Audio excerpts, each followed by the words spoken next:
Olá, bem-vindo. Poxa, que auditório bacana, hein?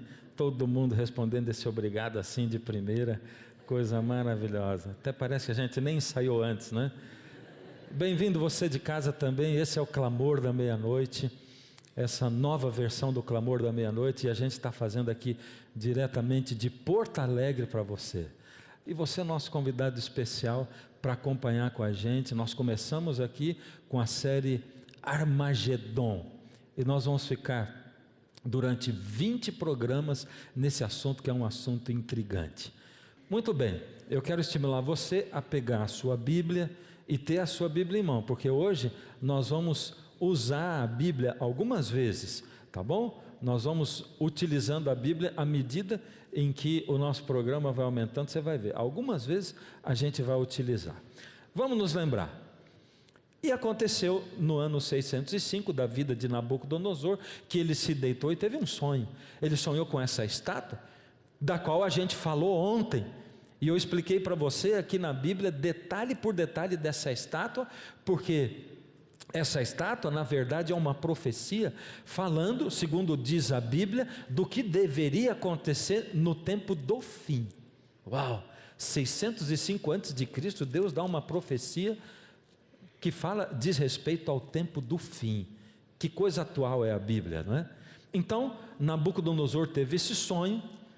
Ele não entendeu o sonho a princípio. Ele não sabia o que queria dizer. Ele sonhou com essa estátua estranha que tinha cabeça de ouro, peito e braços de prata, o quadril de quê? De bronze. Vocês estão afiados. As pernas de ferro. E os pés? Parte de barro e parte de ferro, misturado. Ele sonhou com isso.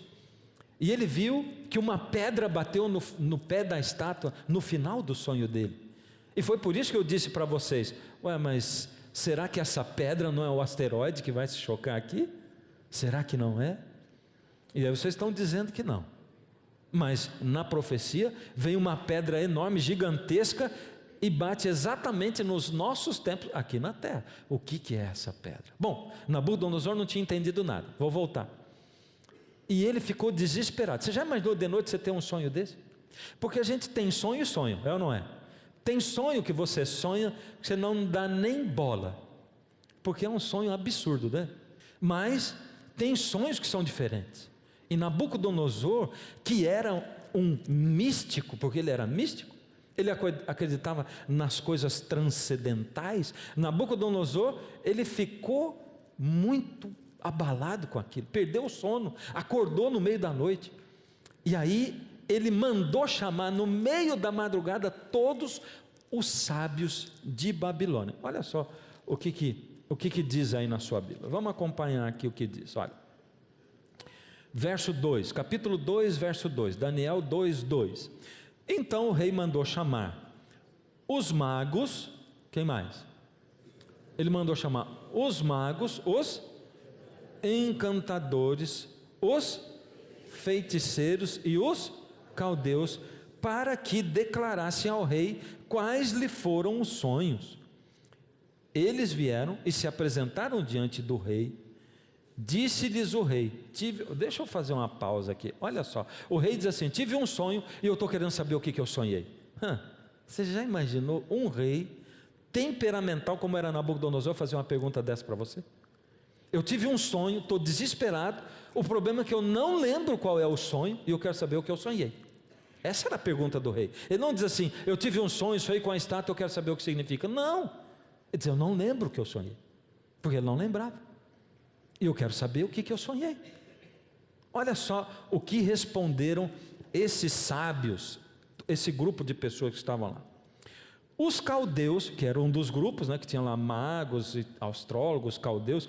Os caldeus disseram ao rei em aramaico: ó rei, caldeus, espera um pouquinho, olha. magos, encantadores, feiticeiros, caldeus. O que são esse povo aqui? O que será que eles são? Vamos conhecer um pouquinho melhor esse povo. Por exemplo, magos. O que os magos faziam? O que era esse grupo de magos? O que eles representavam? Os magos, eles diziam que revelavam os mistérios e que conheciam os mistérios. Eles diziam que também podiam revelar o futuro. Os magos também, eles faziam essas predições mexendo em azeite e também em fígado de animais. É isso que eles faziam. Outro grupo que cita aí são quem mesmo? Os encantadores. E o que os encantadores faziam? Bom, os encantadores, eles mexiam com feitiçaria, eles eram feiticeiros. O que mais que eles faziam? Eles também mexiam com magia negra. Eles estavam ali, em Babilônia, todos reunidos. O que mais faziam os encantadores? Eles se comunicavam com mortos e consultavam os mortos. Tinha o grupo dos astrólogos também. E o que os astrólogos faziam? Os astrólogos, eles previam o destino das pessoas. Eles já estudavam naquela época o zodíaco, e através do zodíaco eles procuravam dar o futuro ou o destino das pessoas, o que ia acontecer com as pessoas. Os astrólogos também, eles entendiam de astronomia, porque nessa época não eram separadas as duas coisas, a ciência, a astronomia, da crendice, a astrologia, as duas não eram separadas, né? Eles também entendiam de bruxaria, e eles eram bruxos, e se o Harry Potter vivesse nessa época, ele ia ser desse grupo aí, né? Depois, tinha lá também quem? Os caldeus. E os caldeus, o que eles eram? O que faziam os caldeus? O que era que acontecia quando os caldeus atuavam? Os caldeus eram cientistas. Esse era um grupo assim mais pensador, era um grupo mais pé no chão, era um grupo que era do lado da ciência. Eles gostavam de estudar linguística, eles também gostavam de estudar matemática, e é incrível como a matemática era avançada nessa época aí. Então, esses eram os grupos. Agora veja, então o rei mandou chamar os magos, agora a gente já sabe quem são, os encantadores, os feiticeiros, os caldeus, para que declarasse ao rei quais lhes foram os sonhos. Eles vieram e se apresentaram diante do rei. O rei fez a pergunta, e quem foi o grupo que respondeu? Foram os caldeus. O que os caldeus responderam? Ó rei, vive eternamente. Eles estavam desesperados a essa altura, mas eles tinham que dar uma saudação bonita para o rei, porque o rei estava muito desesperado. Dize o sonho a teus servos e daremos a interpretação. É o que eles falaram. Bom, eu diria a mesma coisa. Você diria a mesma coisa? Sim ou não? Como é que você quer saber o que você sonhou? Bom, o rei respondeu e disse aos caldeus: uma coisa é certa, se não me fizerdes saber o sonho e a sua interpretação, sereis despedaçados e as vossas casas serão feitas um monte. Uau, era temperamental, Nabucodonosor mesmo. Eu quero que vocês digam o que eu sonhei e o que significa o que eu sonhei. Olha o verso 7. Responderam segunda vez e disseram: diga ao rei o sonho a teus servos e lhe daremos a interpretação. Tornou o rei e disse: bem percebo que quereis ganhar tempo, porque vedes que o que eu disse está resolvido. Isto é, se não fazeis saber o sonho, uma só sentença será a vossa, pois combinastes palavras mentirosas e perversas para as proferirdes na minha presença, até que se mude a situação. Portanto, dizei-me o sonho, e saberei que me podeis dar a interpretação. Esperto o rei também, era ou não? Mas vocês são espertos. Se eu disser o sonho para vocês, vocês vão dizer qualquer coisa que signifique que vocês estão safos aí. Agora eu quero que vocês façam o seguinte: se vocês sabem mesmo da interpretação, então me diz o que eu sonhei. E se vocês disserem o que eu sonhei, eu vou saber que a interpretação está certa. Agora veja, Daniel, que não estava, foi lá, Arioque buscou Daniel, chamou e Daniel disse assim: para que estão chamando? É para morrer, vocês vão ser presos para morrer. Daniel pediu para que ele tivesse tempo de falar com o rei. Arioque permitiu, o rei recebeu Daniel, e Daniel foi à presença do rei e pediu para o rei um tempo. Interessante é que o rei deu esse tempo para Daniel, e ele não tinha dado o tempo para os magos, para os caldeus. Por que ele não tinha dado? Porque eles disseram: rei, diz o sonho. Mas sabe o que Daniel falou para o rei? Falou: rei, se o senhor der um tempo para mim, eu vou orar para o meu Deus, e o meu Deus há de revelar o sonho que o rei teve, mas tem que me dar um tempo para eu orar. O que você acha que o Nabucodonosor pensou? Não dá para saber, né? Porque a Bíblia não fala. Mas vendo que ele era assim, temperamental, vou dizer o que eu acho que ele pensou. Quer ganhar tempo também esse.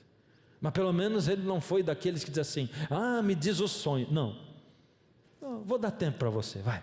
Mas não vai ser muito tempo, vai lá e ora. Ele foi e falou com os amigos dele, e eles começaram a orar. E aconteceu um negócio fantástico. Olha o que diz a história. Verso 17: então Daniel foi para casa e fez saber o caso a Ananias, Misael e Azarias. Era o nome dos três. Sadraque, Mesaque e Abdenego foi o nome que Nabucodonosor colocou, nomes babilônicos neles, para que pedissem misericórdia ao Deus do céu sobre esse mistério, a fim de que Daniel e seus companheiros não morressem com o resto dos sábios de Babilônia. Então foi revelado o mistério a Daniel numa visão de noite. Daniel bendisse o Deus do céu. Uau! Olha por que o rei ficou sabendo do que era a estátua, o que ela significava. E se você continuar lendo o capítulo, tudo aquilo que eu expliquei ontem vai estar explicado aqui. É a Bíblia quem explica que a cabeça era a Babilônia, o peito e os braços eram os medo-persas. É ela que explica. Não fui eu que inventei. E a história confirma, porque tudo que foi dito aconteceu exatamente como tinha sido predito 600 anos antes de Cristo. Então Daniel foi, orou, e Deus revelou o sonho. Aí Daniel vai lá na presença do rei. Olha só o que ele diz. Verso 27: respondeu Daniel na presença do rei e disse: o mistério que o rei exige, nem encantadores, nem magos, nem astrólogos o podem revelar ao rei, mas eu, Daniel, posso. Foi o que ele falou? Você está lendo a Bíblia aí? É importante ler a Bíblia. Ele não falou dele, ele falou de quem? Há um Deus no céu. Olha o que ele diz: pois fez um Deus no céu, o qual revela os mistérios, pois fez saber ao rei Nabucodonosor o que há de acontecer nos últimos dias. Uau! Essa é a palavra de Deus. 600 anos antes de Cristo, Deus dizendo através de Daniel.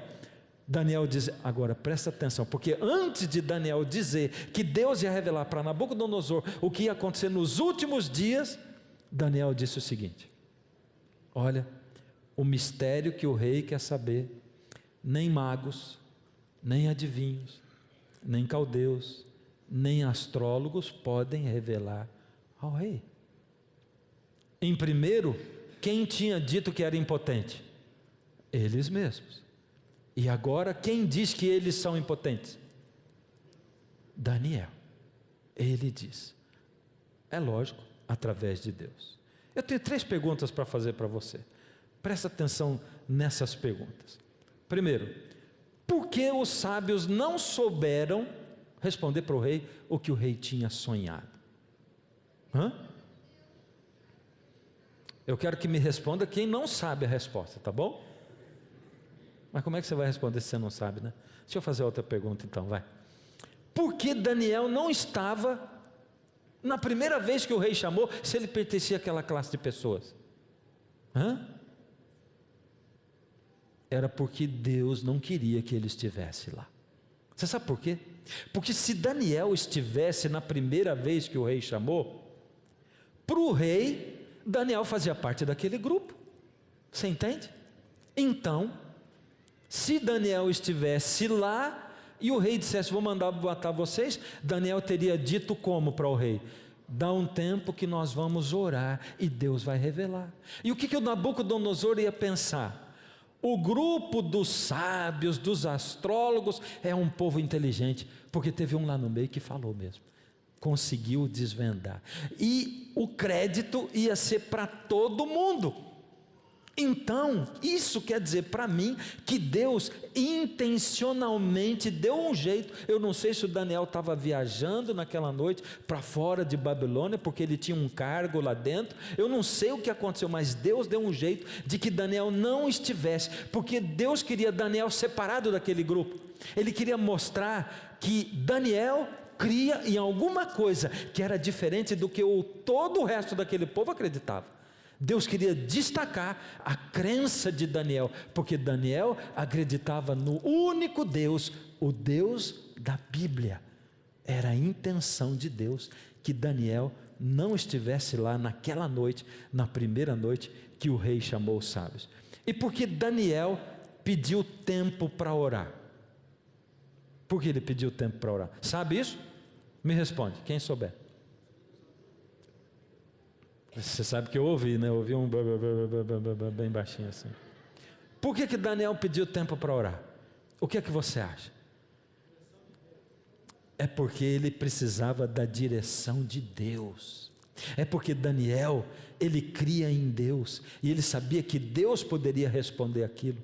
E é porque nesse assunto nós temos 3 temas diretos muito importantes. E o primeiro assunto é a oração. A oração. E foi por isso que Daniel pediu. Sabe por quê? A maioria das pessoas não acredita na oração. Esses dias uma pessoa perguntou para mim assim: pastor, sabe, eu comecei a falar com Deus assim em voz alta, mas ela me mandou um e-mail com isso. Ela disse assim: mas sabe como é que eu me senti? Eu me senti falando comigo mesmo. Foi isso que eu senti. E algumas pessoas acham que oração é só uma maneira santificada de falar sozinho. Mas quando você experimenta falar com Deus, experimenta parar para ouvir Deus falar com você, para Deus dirigir a sua vida. Outro dia eu estava olhando uma revista e ali tinha umas fotos de umas nebulosas. Sabe o que é nebulosa? Nebulosa é isso aí que está na tela. Nebulosa, parece uma nuvem, não parece? Parecem nuvens. Olha como é que os planetas e as estrelas estão ali perto dela. Isso aqui é no espaço sideral. Isso é gigantesco, é enorme no espaço sideral. Eu fiquei olhando era exatamente essa foto que eu estava vendo, ou esse conjunto de fotografias que eu estava vendo. E sabe, quando eu olhei para essa coisa maravilhosa, olha só isso, eu comecei a pensar: uau, foi Deus quem criou toda essa coisa aí. Foi Ele quem fez isso. Ele foi o Criador. Que coisa tremenda, maravilhosa. Eu me arrepiei quando eu pensei logo em seguida, sabe o quê? E Ele para ouvir a minha oração. Deus está a essa distância de você. Quando você fala com Ele, sabendo que você está falando com Deus, e você espera a resposta, Ele vai responder para você. Ele vai guiar a sua vida, vai guiar você nos mínimos detalhes. Ele vai dizer você quando ir, quando não ir. Ele vai dizer para você se faz ou se não faz. Você vai ter uma experiência viva com um Deus que é vivo, porque Ele não é o Deus do Daniel, nem do Abraão, do Isaac ou do Jacó. Ele é o meu Deus, Ele é o Deus do Fernando. Ele é o seu Deus também. É o Deus do Eduardo, da Marina, Ele é o Deus da Carla, é o Deus de todos nós. Todos nós que paramos para buscar esse Deus. Mas eu tenho que fazer uma experiência com Ele. Como é que você pode dizer assim: eu não acredito, eu não creio, se você não experimenta, se você não se lança nisso? Então, o tema primeiro desse assunto, desse estudo de hoje, é a oração. O segundo tema qual que é? Ele se chama adoração. E você vai ver que adoração tem tudo a ver com Armagedon. E adoração é uma outra palavra-chave. Qual foi a primeira chave mesmo? Não, do Armagedon, Babilônia. Babilônia, do tema geral nosso, foi Babilônia. Essa outra aqui agora é o quê? Adoração. Adoração. Sabe por quê? Adoração tem que ver com quem ocupa o primeiro lugar no seu coração. E para quem você volta a sua mente. Porque existem muitos deuses, realmente. E as pessoas dizem assim, se falar em Deus, beleza. Falou de Deus, é de Deus. Fez o bem, é de Deus. Será que o assunto é assim mesmo? E o terceiro assunto que está envolvido dentro desse macro assunto é a verdade. E esse é um assunto difícil, sabe por quê? Porque as pessoas acostumaram a dizer assim, a verdade não existe. Já ouviu gente dizer assim? Tudo é relativo. Não existe uma verdade. A respeito de Deus não existe verdade. É interessante, né? Seu marido chega em casa às 3 horas da manhã, você desconfiada que só vendo, sente cheiro de perfume nele. No outro dia uma amiga sua procura você e ela diz assim, ai amiga, desculpa, mas eu tenho que te falar isso, que eu não consegui nem dormir direito à noite. É o seguinte, eu trabalho num motel, na portaria, e ontem quem eu vi entrando lá para meia-noite com uma loirona lá? Teu marido. Era ele, eu conheço ele, era ele. Saiu mais ou menos umas 2h30. Uau, bate tudo os horários, já não é? Aí você aperta seu marido. O que foi? O que aconteceu? Por que você chegou tarde? Minha amiga te viu. E ele, tá bom, eu vou ter que te falar. Eu não falei porque você não ia acreditar na minha história. Conta, eu não ouvi ainda, não é? Bom, acontece que o meu patrão, você sabe, ele não sem vergonha, aquele meu patrão. E ele tem um amante. E ele tinha ido naquele motel com a amante dele. Mas sabe o que aconteceu? Ela perdeu um anel que ele tinha dado para ela lá no motel.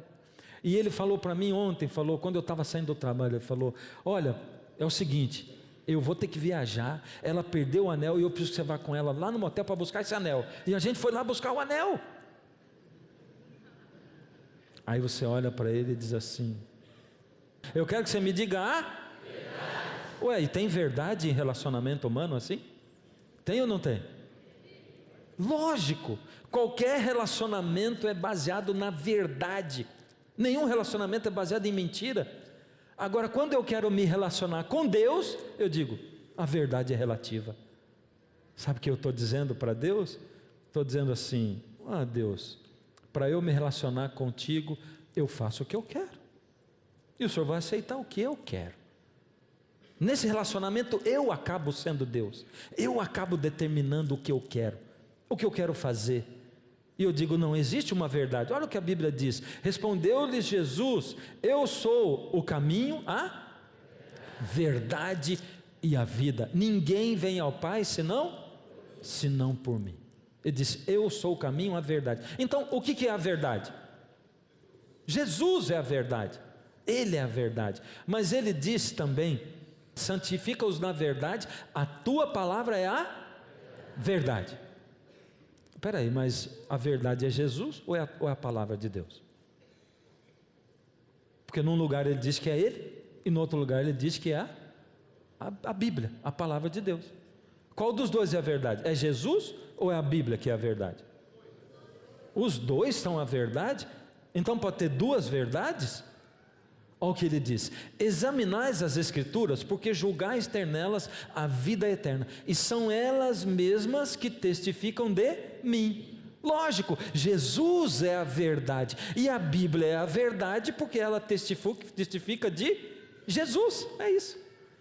A Bíblia é a verdade, porque a Bíblia conta de Jesus, e você vai ver, nessa série mesmo, daqui uns programas, uns 2, 3 programas para frente, você vai ver como que a Bíblia todinha fala de Jesus. Jesus é o centro da Bíblia, Jesus é o centro do Antigo Testamento, Jesus é o centro do Apocalipse, Jesus é o centro do Armagedon. Jesus está na Bíblia de fora a fora, é por isso que a Bíblia é a verdade, e essa era a diferença entre Daniel e os outros. É porque Daniel acreditava no Deus da verdade, no Deus da palavra. Toda escritura é inspirada por Deus e útil para o ensino, para a repreensão, para a correção, para a educação na justiça. 2 Timóteo 3,16 está dizendo que quanto da Bíblia é útil? E quanto da Bíblia é inspirado por Deus? Essa resposta eu preciso mais forte. Quanto da Bíblia é inspirado por Deus? Você está prestando atenção no que você está dizendo? E eu vou chamar a sua atenção aqui, sabe por quê? Tem muita gente que diz assim: não, os evangelhos dá para a gente aceitar, mas tem coisa na Bíblia que não dá, né? Essa história do Adão e da Eva, essa coisa da serpente e tal. Aí está dizendo que toda escritura é inspirada. E aí eu sei que você vai pensar assim: mas poxa vida, mas ele está falando isso, esse povo crente é meio, sei lá, cabecinha pequena. Se o cara estudar ciência hoje, ele vai saber que isso não é verdade.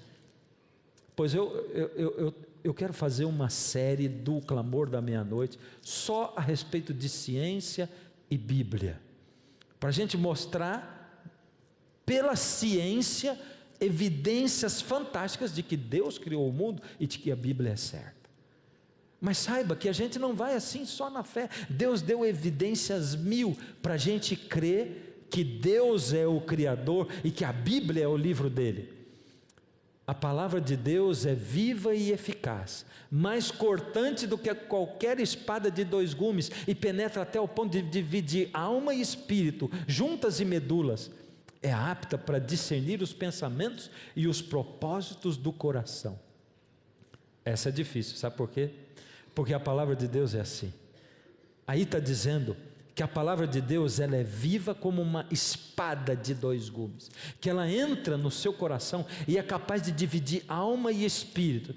E esse é um outro problema, porque hoje nós vivemos numa geração de gente egoísta. As pessoas vão para a igreja, sabe para quê? Para receber bênção, para receber milagre, para receber emprego. Tem gente que vai para a igreja para investir dinheiro, para receber dinheiro de volta. Um monte de gente egoísta. E essas pessoas gostam de ir em igreja que elas escolhem. Elas escolhem uma igreja assim: eu vim nessa porque aqui eu me senti bem. Tem um louvor que eu gosto, tem uma oração que eu gosto, a palavra do pastor, nossa, a gente entra assim pesado, a gente sai se sentindo leve. E a mensagem diz assim: Jesus, Ele cuida de todos os seus problemas. Se você está doente, Jesus cura você. Se você perdeu o emprego, Jesus te dá emprego. É isso que as pessoas gostam. Mas aqui está dizendo que a palavra de Deus, ela penetra o seu coração, e ela é capaz de rasgar o seu peito. Deus não está oferecendo a palavra como um remédio, como uma pomadinha para passar. Ele está oferecendo como um bisturi. Ele está dizendo: quando você vai para a palavra, ela é profunda, ela é capaz de rasgar o seu peito, ela é a solução para a sua vida. Ela divide juntas e medulas, alma e espírito. É isso que a palavra faz. Ela muitas vezes vai no fundo da sua alma e ela vai ter que fazer uma cirurgia cardíaca com você. Ela vai ter que arrancar o seu coração e botar um outro coração, porque seu coração é de pedra. E lá em João 8, Jesus faz uma declaração muito conhecida. Ele diz assim: um grupo de pessoas que estavam seguindo Jesus, e ele diz: e conhecereis a verdade, e a verdade vos... Que resposta legal. E sabe o que aquele grupo de judeus falou para Jesus? O que muita gente diria hoje: verdade? Libertar? Aliás, naquela época, eles, o que pegou mais foi a palavra liberdade. Não foi a verdade. Hoje pegaria verdade. Mas naquela época eles diziam: nós somos livres. E Jesus diz: não, vocês são escravos do pecado. É isso que vocês são. Vocês precisam de mim, porque a palavra testifica de mim. Vocês têm que conhecer a verdade para serem livres. Você acha que quem conhece a Bíblia é livre? O que você acha? Acha que quem conhece a Bíblia, a palavra de Deus, se torna livre? Sim ou não? Mas não é isso que muita gente diz, é? O pessoal diz assim: eu não vou para a igreja, sabe por quê? Não pode isso, não pode aquilo, não pode aquilo outro, não pode aquilo outro. Tem um monte de regras. E é por isso que tem gente que diz assim: eu me encaixei melhor nessa igreja aqui, sabe por quê? Porque eu posso continuar sendo do jeitinho que eu sou, não tem que mudar nada. Engraçado, é assim que você cria o seu filho em casa? Tudo livre? Pode tudo? Se ele disser, mamãe, não quero comer legumes nunca mais na minha vida, nem frutas e nem verduras. Eu também não quero comer mais carne, eu quero comer só arroz, para o resto da minha vida, só arroz. Você vai dizer, que gracinha. Pode comer, filho, não tem problema. Mamãe fala isso porque a mamãe ama você. Como a mamãe te ama, vai deixar você comer só arroz. Porque você é livre para fazer o que você quiser. É ou não é? Não é assim. E com Deus a gente quer que seja assim. Mas Deus, Ele colocou regras para proteger a gente. Porque se na lei de Deus não dissesse assim, não matarás, você e eu estaríamos mortos agora. Porque as pessoas iam matar a gente. É ou não é? Não adulterarás? Você não quer que ninguém faça isso contra você? Quer?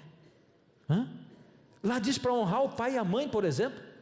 Puxa, é importante esse mandamento? É importante. Mas a gente quer ser livre. Livre o quê? Das leis de Deus?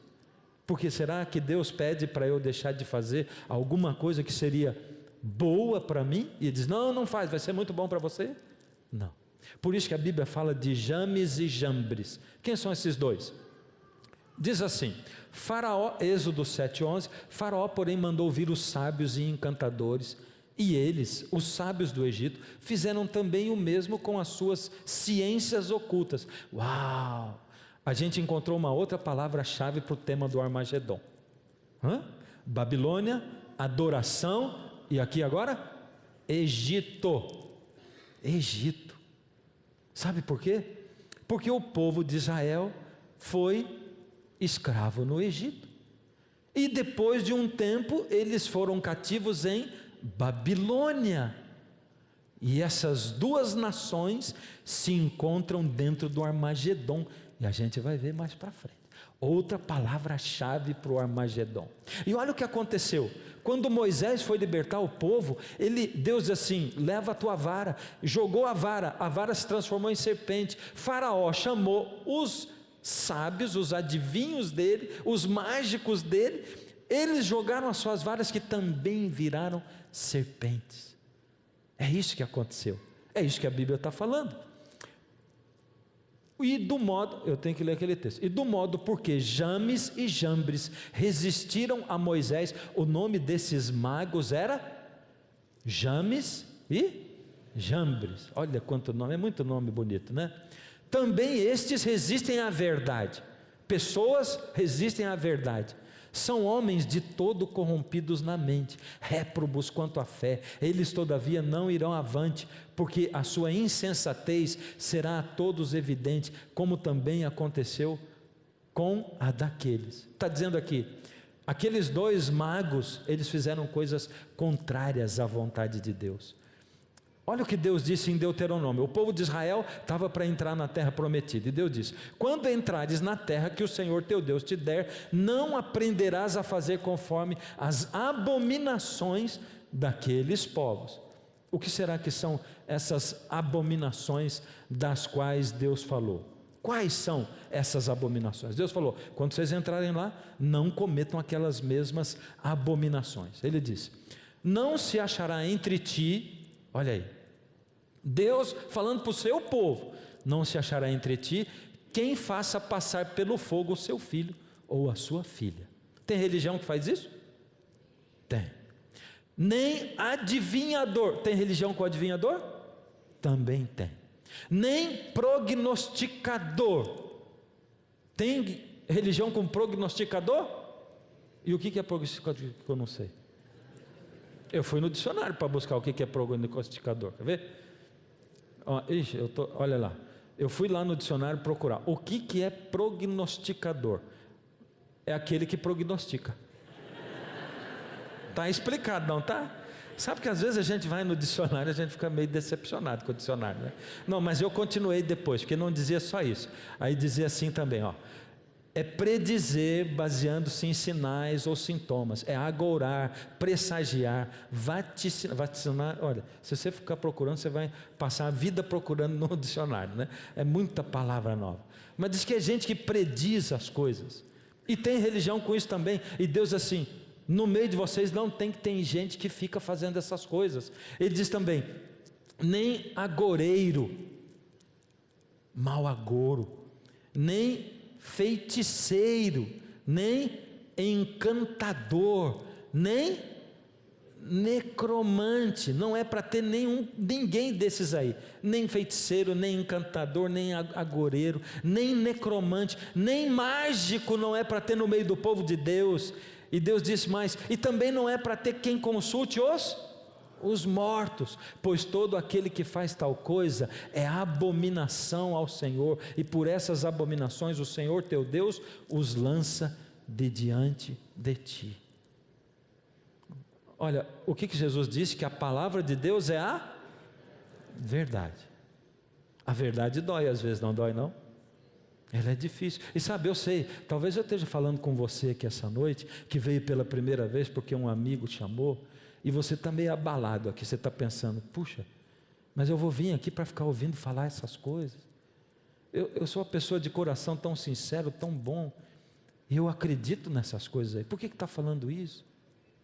Eu quero dizer para você assim, não estou falando isso, quem está falando é a Bíblia, entende? E olha o que a gente estudou lá no começo, que a Bíblia, Jesus disse que a Bíblia é a verdade, a tua palavra é a verdade. E aqui tem um ponto assim muito importante, que a gente tem que decidir hoje. Você tem que decidir na sua vida hoje isso. O que a Bíblia representa para você? O que a Bíblia é na sua vida? A Bíblia é importante ou ela não é? A Bíblia é o mesmo livro que Deus escreveu ou não é?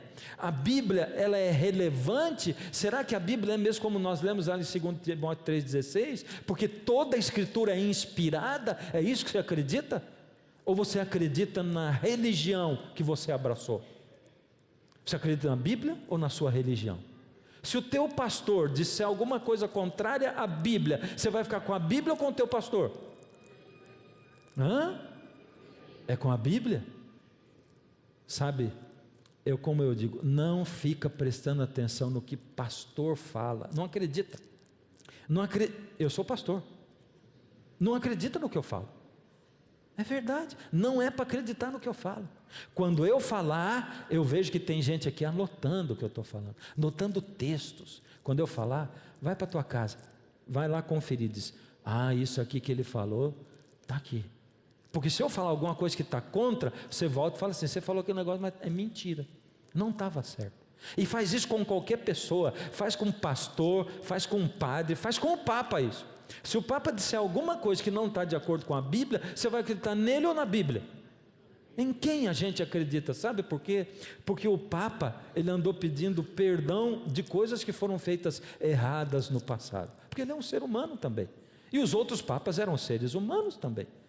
Então nós seres humanos erramos, mas Deus que foi quem fez a palavra, Ele não erra, e eu tenho que decidir qual é o lugar que a Bíblia toma na minha vida.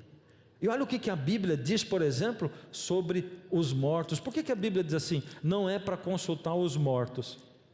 Olha o que diz ali, presta atenção, porque os vivos sabem que hão de morrer, mas os mortos não sabem coisa nenhuma, nem tampouco terão eles recompensa, porque a sua memória jaz no esquecimento. Coisa estranha isso, né? Sabe por que é estranho? Porque todo mundo acredita que depois que a pessoa morre, ela continua vivendo. Mas a Bíblia está dizendo que quando a pessoa morre, a memória dela fica no esquecimento. E diz lá, amor, ódio, inveja, para eles morreram. Para sempre não tem eles parte em coisa alguma do que se faz debaixo do sol. Meu Deus, olha esse texto, olha o que está dizendo a Bíblia, que quem morreu não vai ter parte em nada que acontece na terra para sempre, nunca mais.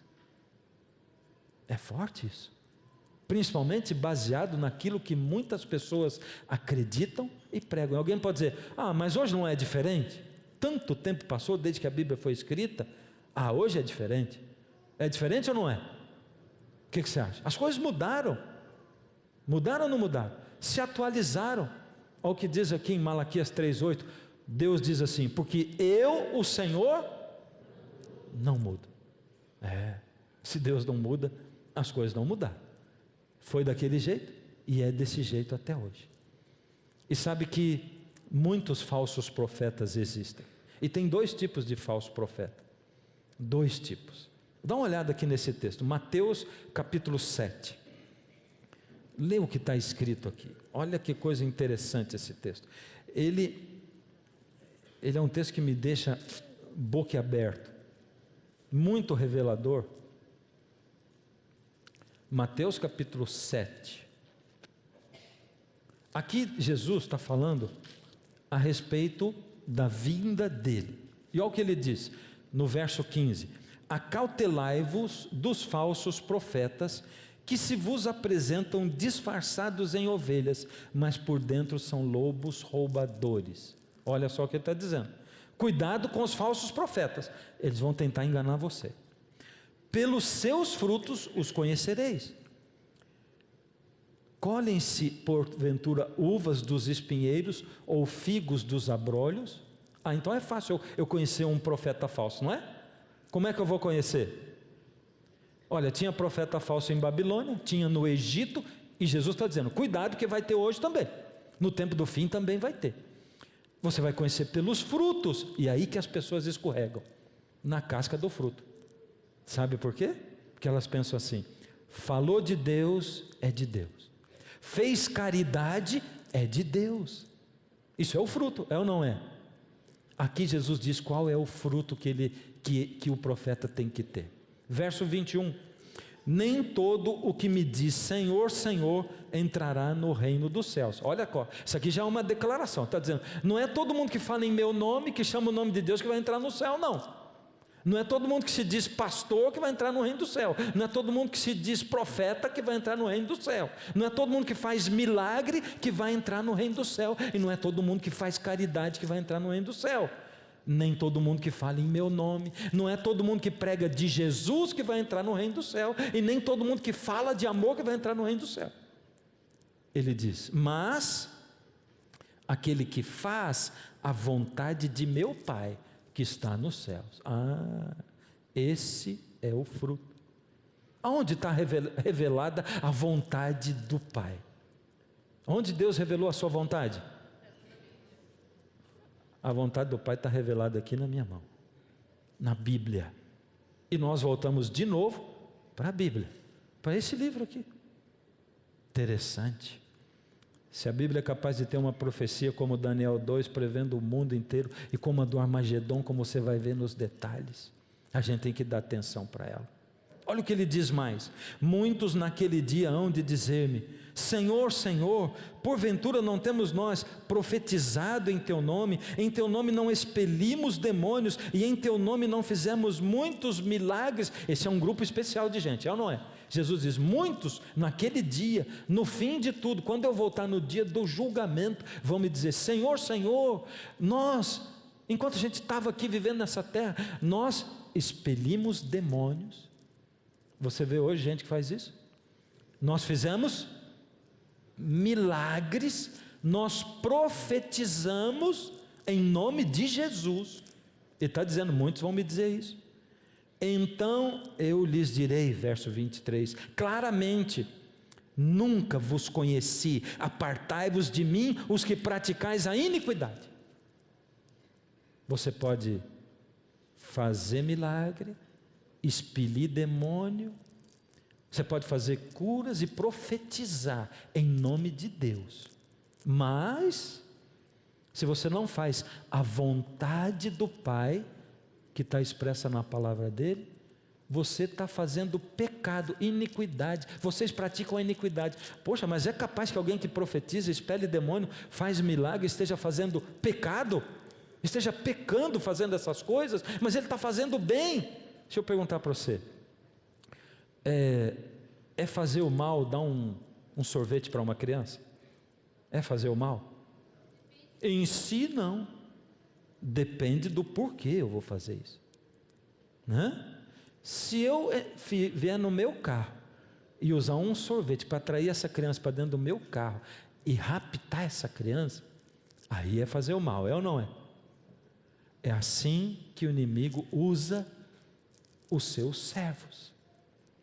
Ele rapta essas pessoas através do pensamento, porque tudo o que Deus quer é que você fique firmado na verdade, e tudo o que o inimigo quer é que você fique firmado no que os homens dizem, no que eles fazem e nos enganos que eles trazem. E pensa bem, porque o Armagedon tem tudo a ver com lutas, guerras e batalhas espirituais, tudo a ver com isso. Conhece a história de Simão? Olha o que diz, Atos 8, 9 e 10. Ora, havia certo homem chamado Simão, que ali praticava mágica. Ele era um mágico. Lembra que Deus tinha dito para o povo de Israel? Que não tenha no meio de vocês mágico. Iludindo o povo de Samaria, insinuando ser ele grande vulto, ao qual todos davam ouvidos, do menor ao maior, dizendo: esse homem é o poder de Deus, chamado o grande poder. Veja só, aqui está dizendo que ele é mágico, mas o povo não dizia que ele era mágico, o povo dizia que ele era um homem de Deus, e que o que ele fazia era pelo poder de Deus, mas a Bíblia está chamando ele de mágico, não está dizendo que ele era um profeta de Deus, nada disso, não está dizendo que ele era um homem de Deus, nada disso. Simão queria isso, vendo porém Simão que pelo fato de imporem os apóstolos as mãos, era concedido o Espírito Santo, ofereceu para os apóstolos, Simão ofereceu para os apóstolos, o quê? Dinheiro. Essa palavra move muita gente. Propondo: concedei-me também a mim este poder, porque os discípulos chegaram, impondo a mão sobre as pessoas, elas recebiam o Espírito Santo, a vida delas mudava, e ele diz assim: eu também quero isso, porque eu sei fazer mágica, mas isso eu não sei fazer, e eu vou dar um dinheiro para vocês, deem isso para mim. Sabe, tem gente que acha que dá para ficar mercadejando a palavra de Deus, tem gente que acha que o dinheiro move tudo, inclusive a fé, e inclusive a vontade de Deus. E ali diz assim: Pedro porém lhe respondeu: o teu dinheiro seja contigo para perdição, pois julgaste adquirir por meio dele o dom de Deus. Pedro está dizendo assim: se você está achando que você pode comprar o dom de Deus com dinheiro, você vai para perdição.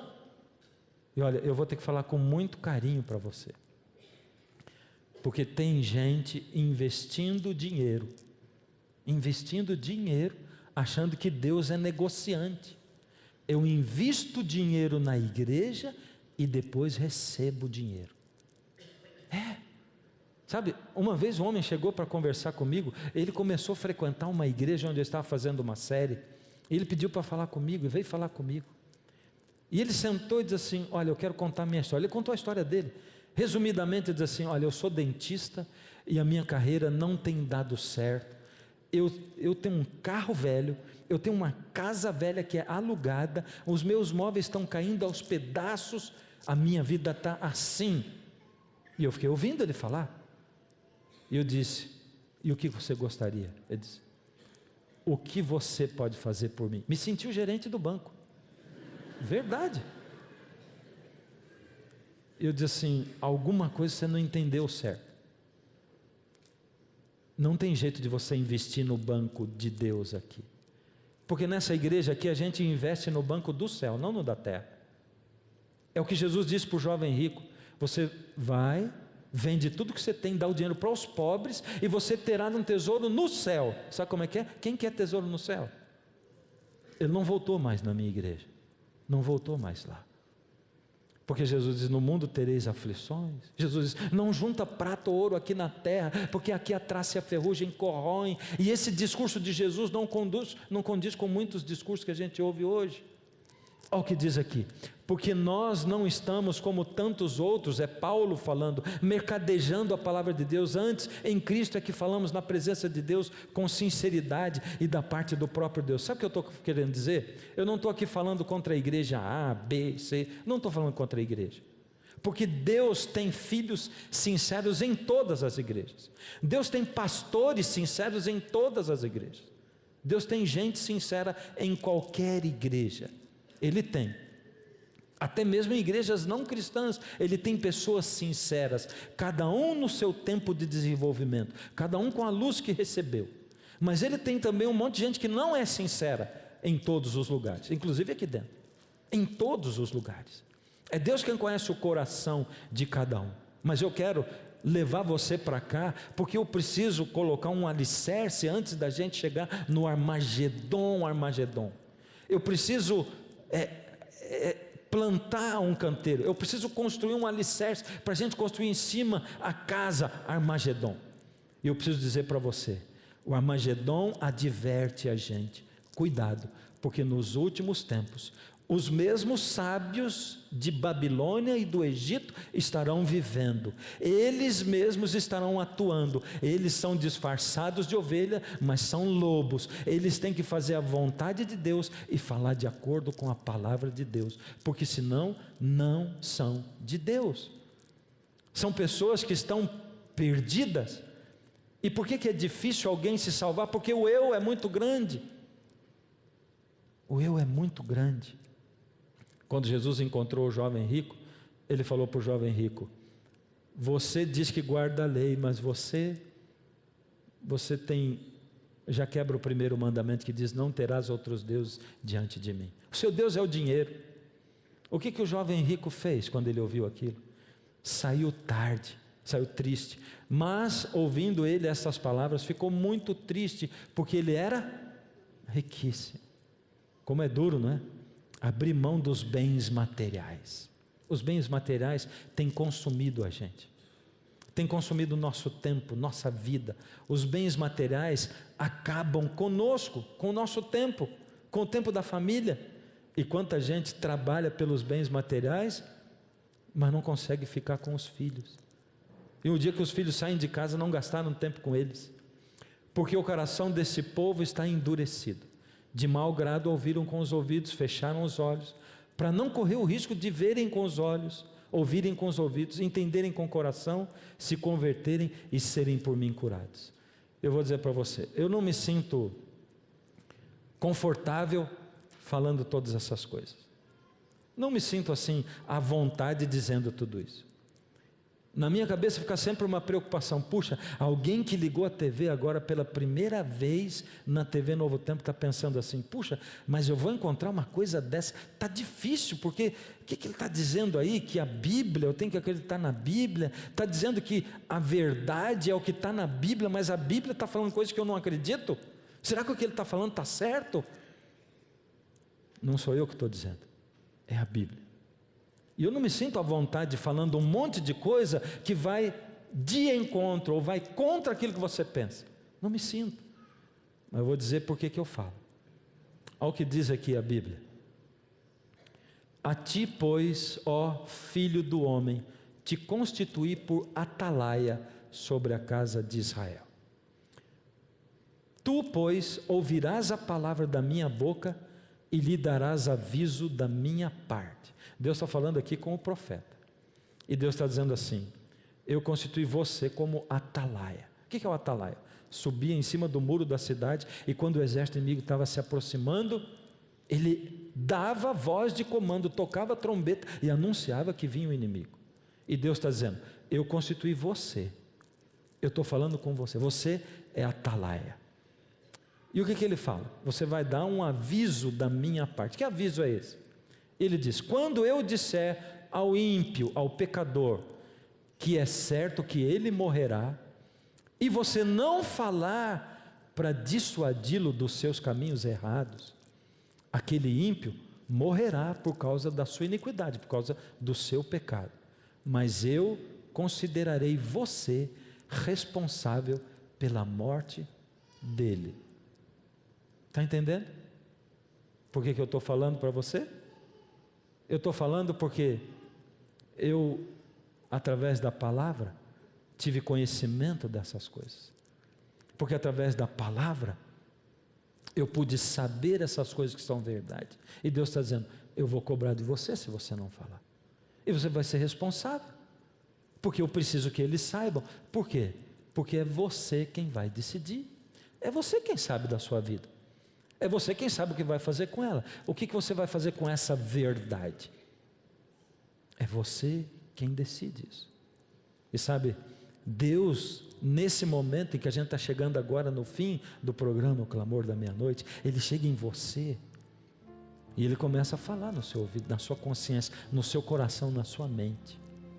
Ele começa a mexer, Ele causa um incômodo aí. E Ele diz assim: eu preciso de você, que você primeiro aceite a Bíblia como sendo a minha palavra inspirada. E tira da sua cabeça esse negócio de Bíblia católica, é tudo igual. Tudo que diz em uma, diz na outra, igualzinho. Então Deus diz: eu preciso que você creia na Bíblia, porque ela é a minha palavra. E eu pergunto para você: está disposto a crer na Bíblia? Mais do que nos homens? Nos religiosos? Nos pastores? Nos padres? Nos gurus? Nos guias? Nos médiuns? Nos astrólogos? Está disposto? Essa é a primeira coisa. Segundo, que você creia em mim como o Deus criador e mantenedor do universo. Fácil isso?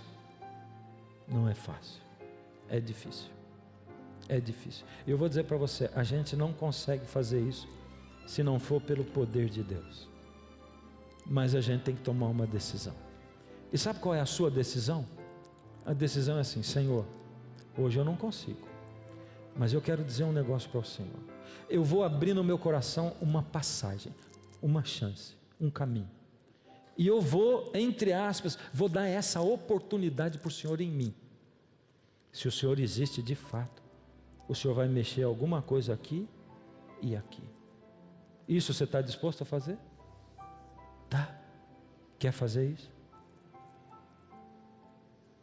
Esse é o chamado de Deus para você. Se você está disposto a fazer isso e dizer: Senhor, eu quero crer, ou eu quero pelo menos desafiar o Senhor. E se você quer dizer: Senhor, eu vou dar esse espaço para o Senhor, você vai, aonde você está, aqui dentro, na sua casa, você vai levantar sua mão assim, vai dizer: Senhor, eu quero pedir, me ajuda a crer na Bíblia como sendo a sua palavra, e no Senhor como o Deus do universo. Cadê as mãos? Tem mão aqui? E a sua mão aí, está levantada também? Tem que levantar, não tem problema que você não está na igreja. É você com Deus, e Deus está aí onde você está. Ele está aqui, mas está aí onde você está também. Ó Senhor, o Senhor está vendo essas mãos levantadas. O Senhor está vendo os seus filhos e as suas filhas. A gente vive num mundo cheio de cores, de sons, cheio de movimento, Pai. E sabe, Senhor, é difícil muitas vezes crer no Senhor, na sua palavra, mas nós estamos abrindo um caminho dizendo: Senhor, age na nossa vida, na nossa mente, no nosso coração. Age, Senhor, eu intercedo por eles, no coração deles, de cada filho e filha sua, por favor, e os toma nas suas mãos com o poder do seu Espírito. Mostra, Senhor, que o Senhor está agindo, o Senhor é um Deus vivo, e que eles entendam a sua palavra, Pai, e que a sua palavra, que é verdade, os traga para bem junto do Senhor. Em nome de Jesus eu entrego todos em suas mãos, por causa do sangue dele derramado na cruz. Amém. Amém.